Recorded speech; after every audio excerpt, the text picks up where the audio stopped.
नमस्कार शेतकरी मित्रांनो, मी आहे सोमनाथ आणि तुम्ही पाहत आहात सोमा 07। आज आपण तूर पिकातील अशा एका महत्त्वाच्या मशागतीबद्दल जाणून घेणार आहोत, जी योग्य वेळी केली तर झाडाची वाढ, फांद्या आणि शेंगा यावर सकारात्मक परिणाम होऊ शकतो। ती म्हणजे शेंडा खुडणे। अनेक शेतकरी म्हणतात, मी शेंडा खुडला पण फायदा झाला नाही, तर काही जण म्हणतात शेंडा खुडल्यामुळे झाडाला भरपूर फांद्या आल्या। मग नेमकं खरं काय? उत्तर एकच आहे, योग्य वेळ, योग्य पद्धत आणि त्यानंतरची योग्य काळजी। तर आजच्या व्हिडिओमध्ये आपण पाहणार आहोत, शेंडा खुडणी म्हणजे काय, ती का करतात, कधी करावी, किती शेंडा खोडावा, कोणत्या झाडावर करू नये, शेंडा खुडणीनंतर काय करावे, उत्पादनावर कसा परिणाम होतो, शेतकऱ्यांच्या 10 मोठ्या चुका, हे संपूर्ण आपण या व्हिडिओमध्ये जाणून घेणार आहोत। तर सर्वात प्रथम शेंडा खुडणी म्हणजे काय हे आपण जाणून घेऊयात। तर मित्रांनो, तूर हे नैसर्गिकरित्या उंच वाढणारे पीक आहे। सुरुवातीला झाडाची जास्त ऊर्जा वरच्या वाढत्या शेंड्याकडे जाते।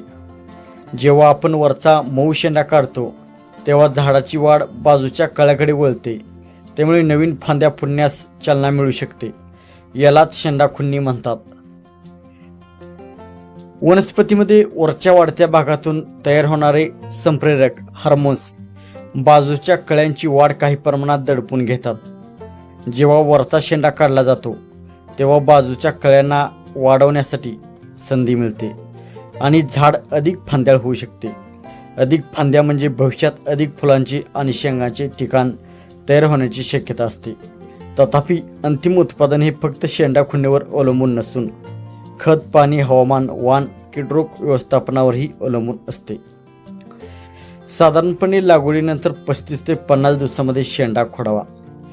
त्यावेळी झाडाची उंची 45 ते 60 सेंटीमीटर असावी। झाड निरोगी आणि जोमदार असावी। काही झाडांमध्ये लवकरही शेंडा खुडणी करतात कारण त्या झाडाची वाढ जोमदार असते। जर झाडावर फुले येण्यास सुरुवात झाली असेल तर उशिरा शेंडा खुडणी करू नये। तर शेंडा किती खोडावा हा महत्त्वाचा मुद्दा आहे। तर वरचा 2-4 इंच मऊ भाग काढावा। खालील जाड खोड किंवा अनेक पाने काढू नयेत। जास्त भाग काढल्यास झाडावर ताण येऊ शकतो आणि वाढ काही काळ मंदावू शकते। तर शेंगा खुडण्याची योग्य पद्धत कोणती? सकाळी किंवा संध्याकाळी शेंडा खोडावा। हात स्वच्छ असावेत किंवा स्वच्छ कात्री वापरावी। प्रत्येक झाडाकडे नीट पाहूनच खुडणी करावी। पावसात किंवा झाड ओले असताना शेंडा खुडणी टाळावी। तर शेंडा खुडणीनंतर 2-3 दिवस शेताची नियमित पाहणी करावी। अळी, मावा किंवा रोगाची लक्षणे दिसत आहेत का ते तपासावी। जमिनीत ओलावा टिकवण्याचा प्रयत्न करावा। तर शेतकरी काय चुका करतात?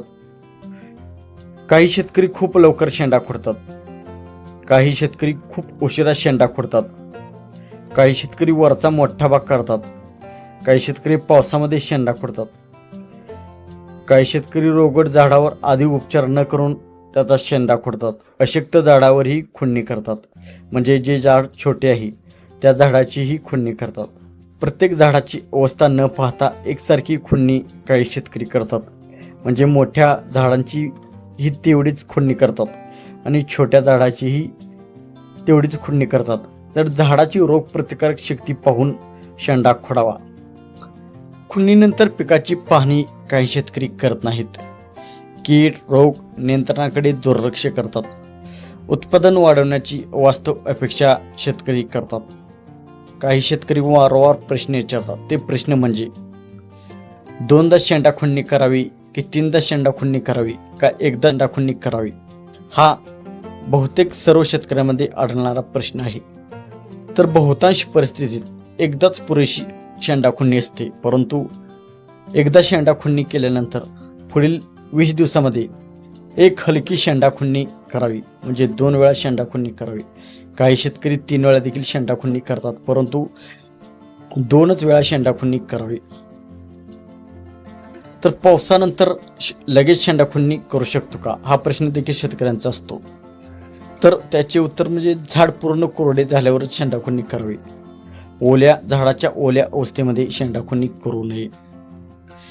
तर सर्व जातीमध्ये शेंडाखुन्नी करावी का? याचे उत्तर आहे वाण, वाढीचा जोम यानुसार निर्णय घ्यावा. मित्रांनो, शेंडाखुन्नी ही एक महत्त्वाची मशागत आहे, पण ती योग्य वेळ, योग्य पद्धत आणि योग्य व्यवस्थापनासोबतच फायदेशीर ठरते. तर मित्रांनो, शेंडा हा फक्त वरच्या बाजूचा एकदाच शेंडा खुडा.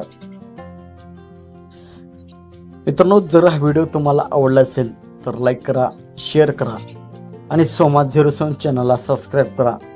तुमच्या शेतातील तुरीला किती दिवस झाले आणि तुम्ही शेंडा खुडणी केली का हे कमेंटमध्ये नक्कीच सांगा. धन्यवाद.